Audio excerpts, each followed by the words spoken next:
Hello Fire Tribe. I have done this tutorial before, but it was too windy, and I'm just going to do it inside because it's very, very easy. Welcome to rope dart tutorial on how to make your own DIY backyard rope dart. We're going to need some very, very basic ingredients. It does not take barely anything to make a rope dart. Literally just rope, and we're going to make a weight. Now the weight can be anything. I've made like this little backup one before. It can be a dog toy, it can be obviously rice, beans, lentils, or corn kernels, anything that has a bit of weight, even sand if you like. A sock is very helpful, and obviously you're going to need cotton rope. Now you can buy this from Bunnings, it's very cheap. I would say the less rigid it is, the better, but it's up to you. I would say as a practice rope, if you can get it as floppy as possible, that would be good. I've got a couple other examples here of ropes you can use. This one is obviously very floppy but very heavy. If you're going to try and practice with this one, the heaviness or the weight of the actual rope could interrupt your tricks. Same thing with this. This is natural fiber rope. You can find this around, but obviously because it's quite coarse, you want something that can run through your fingers quite easily. Otherwise, you're going to get a little bit of rope burn. This is very common rope. People use it to tie down their trailers. I would say avoid this rope if it's plastic, especially if it holds its shape. You don't really want to use this because it's just going to hold its shape. It's not going to have any snap whatsoever. If you can find ribbon, 1 to 2 inch ribbon, and a big long spool of it, that's probably the best for a rope dart. I know it's not rope, but it's a lot better. I use ribbon. And don't worry about the size, it actually just rolls around itself so it becomes a rope. The other thing you can do, if you're going to be doing fire, which we're going to be doing later, I would say buy some chain. There's a lovely tutorial about how to build your own fire poi by one of our toy makers. So I would say look into that, and she'll take you through everything to do with chain and hooking your wicks up and stuff, but that's for later. This is DIY backyard. Great, so we have our corn, we have our rope. We're going to define first how much rope we need. Basically, if you can hold your rope, we're going to tie one end, and this can be any tie you want, so I'm not going to show you the best tie.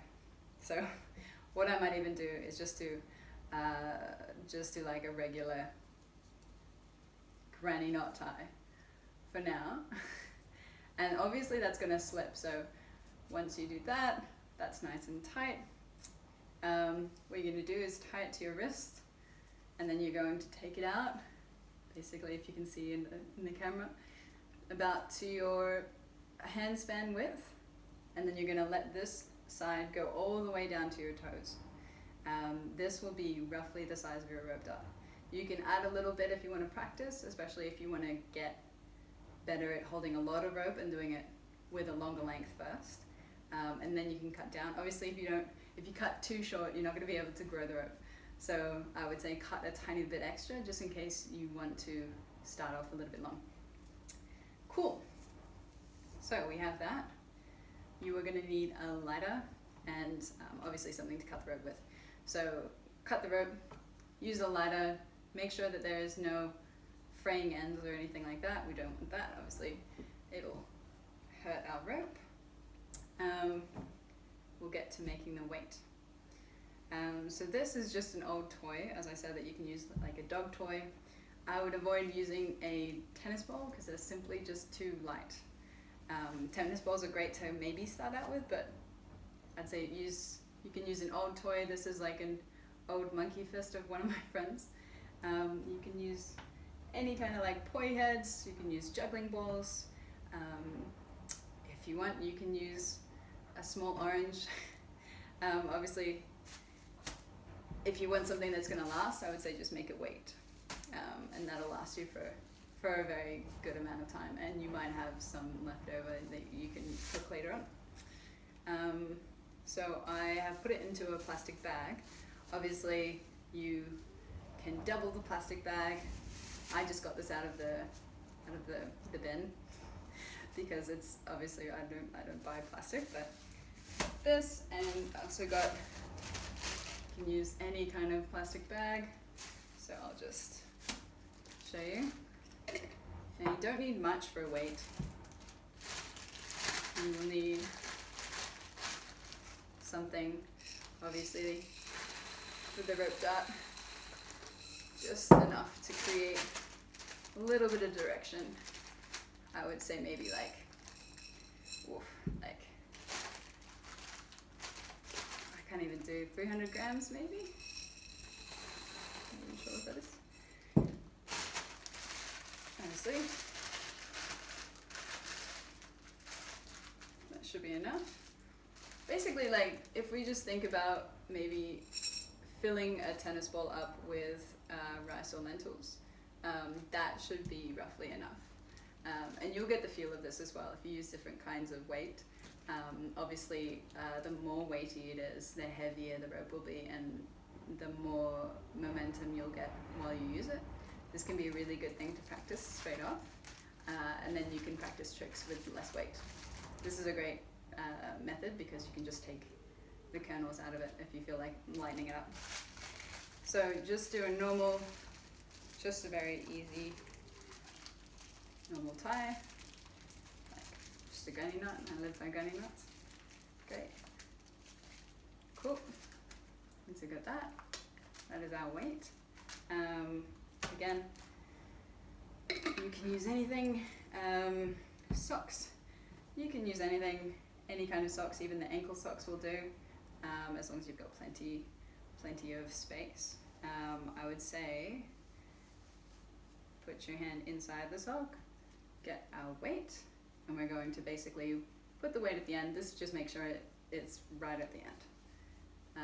Pull it through. Whoop. There we go. Nice at the end. And then what we're going to do is we're going to create a little hook for our little rope to go through. We're going to put our fingers into the elastic and splay it open. And then we're going to basically overlap it again, keeping our thumb there just so that we don't lose the hole. And there we have it. We have a lovely looking rope weight. Just get this off. We'll take our end and just take it through the eye of our little rope weight, so it's nice on there. Give ourselves a tiny little bit. We don't need too much of a tail, honestly. You're going to do the easiest knot in the world. You're going to cross these two ropes, and you're just going to pop this. It's that easy. Pop this straight through. So it's like that. It's like a granny knot. Basically, you're just going to take the excess out of that. I'm just going to leave the tail out just so you can see it. Granny knot. As you start to tension it, the knot should basically tighten over this tail, and believe me, it's not going to let go as long as you keep pressure on this. Basically, every time that you use the rope dart, it's going to reinforce that knot. And if you want to use a fancier knot, you're welcome to. But yeah, this is as much as you need. Congratulations, you just have your first DIY backyard rope dart. Enjoy it and don't hit yourself, and keep your eye on the page. There's plenty of DIY tutorials, and also use this to practice and follow along with the other rope dart tutorials we have. Thanks for joining. Bye, tribe.